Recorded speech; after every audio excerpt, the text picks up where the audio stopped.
बिस्मिल्लाहिर्रहमानिर्रहीम, अस्सलाम वालेकुम। Welcome to Harvard academy. ZTBL की जो प्रोडक्ट्स के हवाले से हम बात कर रहे थे, वाइट रेवोल्यूशन से मुराद है कि वो किसान जो जानवर पालते हैं, पोल्ट्री का काम करते हैं या फिर जो एक जानवर पालने का काम करते हैं, एनिमल हस्बेंड्री वगैरह का काम करते हैं या उनके एनिमल्स के फार्म्स होते हैं। ज़ाहिर बात है जब आप भैंसें, गाय और बकरियां इस तरह पालते हैं तो उनके दूध भी होता है। सो इसको बढ़ाने के लिए रेवोल्यूशनाइज़ करने के लिए इसको क्या कहते हैं, वाइट रेवोल्यूशन, ताकि जो किसान हैं वो ज़्यादा से ज़्यादा जानवर पाल के उससे ज़्यादा मिकदार में दूध हासिल करके वो मार्केट में बेच सकें और उसकी जो रोज़ी रोटी है उसको बढ़ाया जा सके।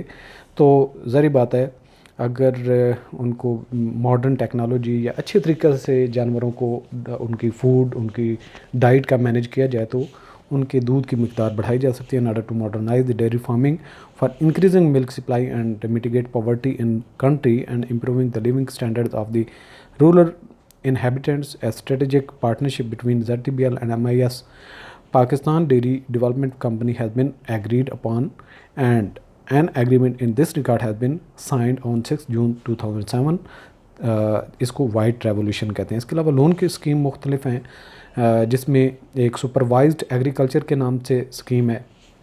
इसमें under this schemes agriculture loan are given for short, medium and long term loan up to 1 million, यानी कि 10 लाख तक एक केस के अगेंस्ट जो हैं या जो बारवर है उसको लोन मिल सकता है। The loans are sanctioned for inputs, livestock, orchard, tractor, agriculture machinery, tubewell and irrigation facilities. जो भी आप केस बनाना चाहते हैं, यानी कि आप ऑर्चर्ड बनाना चाहते हैं, ट्रैक्टर लेना चाहते हैं या कोई मशीनरी परचेज़ करना चाहते हैं, वो आप केस इनिशिएट करेंगे, उसके बेसिस पे आपको लोन मिलेगा। इसके अलावा ज़रखेज़ी बढ़ाने के लिए रबी और ख़रीफ की जो फसलें हैं उनको सपोर्ट करने के लिए वन विंडो ऑपरेशन एक लॉन्च किया गया था, जिसको for timely and conveniently provision of credit purchase inputs loans are provided to the borrowers under one window operation being conducted twice a week during Rabi and Kharif seasons।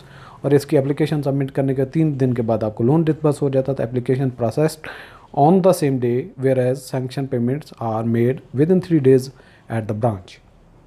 इसके अलावा सदाबहार scheme है जिसमें जो मुख्तलिफ स्कीमें हैं जो मुख्तलिफ क्रॉप्स को सपोर्ट करने के लिए, ताकि जो है ज़्यादा से ज़्यादा एग्रीकल्चर को बढ़ाया जा सके। For providing timely imports, loan for crops and working capital for poultry and fishery. ये भी 2 एक्स्ट्रा हैं इसमें, पोल्ट्री और फिशरी, जिसमें सदाबहार के स्कीम में ये लोन ले सकते हैं। The bank has launched a Sadabahar scheme assessment for inputs requirement for the whole year is made at the time of first application, यानी कि जो पहली एप्लीकेशन के बेसिस पे the amount so assessed is treated as revolving limit provided it is within security limit. Security यहाँ पे revolving का मतलब ये है कि अगर फर्ज किया एक बंदे को डिटरमिन किया गया कि वो 1 मिलियन लोन ले सकता है, यानी कि 10 लाख।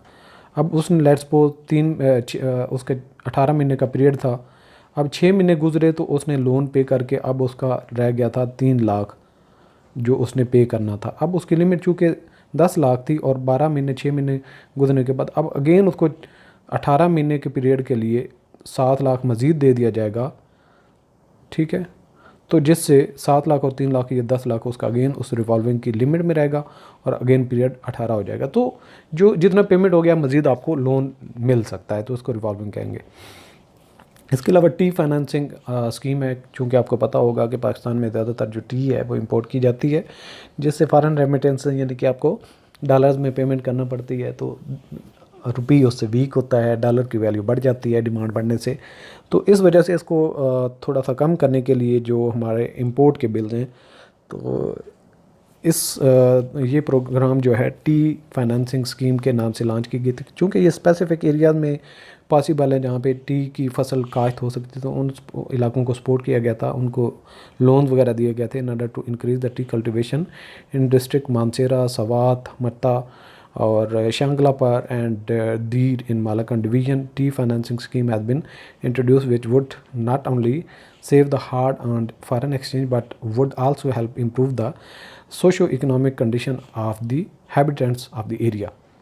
इसके अलावा क्रॉप मैक्सिमाइजेशन प्रोजेक्ट के नाम से लोन दिया गया था, जिससे मुख्तलिफ़ अज़ला में, मुख्तलिफ़ शहरों में, मुख्तलिफ़ लोगों को जो सपोर्ट किया गया ताकि जो क्रॉप मैक्सिमाइज़ की जा सके, जो फसल है उसका आउटपुट ज़्यादा से ज़्यादा बेहतर हासिल किया जा सके और दूसरे लोग उनको देख के कॉपी कर सकें।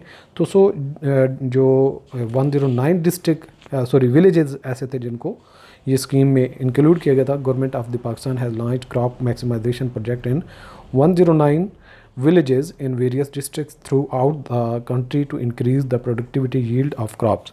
Under the project, Minfal has to provide funds of rupees 299.893 million to ZTBL for disbursing loans to the project farmers for purchase of inputs, यानी कि इनपुट के लिए जितनी भी फसल को काश्त करने के लिए आपको उसकी सीड्स हैं, उसकी खादें हैं, जिन चीज़ों की ज़रूरत आपको पड़ेगी वो इसके लिए आप ले सकते हैं। ZTBL हैज़ बिकम कमर्शलाइज का मतलब ये है अब कमर्शियल लेवल पे ये ऑपरेट होता है। 2008 में ये सारी जो इसकी बेहतरी के लिए मज़ीद इकदाम किए गए थे। ZTBL has become a commercialise since 2008।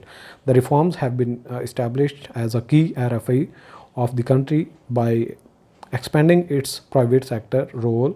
The bank have to establish network of high-tech rural and agriculture financial services through intermediations under public sector, public-private participation and wholesale retail lending mechanism के ज़रिए से इनको programmes को launch किया गया था। इसके अलावा लॉकर की फैसिलिटी भी चूँकि ये कमर्शियल लेवल पे अब ऑपरेट होता है, तो Zarai Taraqiati bank limited apart from its core functional activity marked with country based agri business has started to serve its valued customer by offering locker facility। तो मुख्तलिफ जितनी उनके ब्रांचेज हैं जहाँ जहाँ पे लॉकर्स हैं वो एक लिस्ट थी, लेकिन मैंने उसको इंक्लूड नहीं किया कि वो एक एडिशनल एक्टिविटी हो जाएगी। लेकिन सिर्फ आप इतना याद रखें कि लॉकर की फैसिलिटी भी अवेलेबल होती है ZTBL के साथ।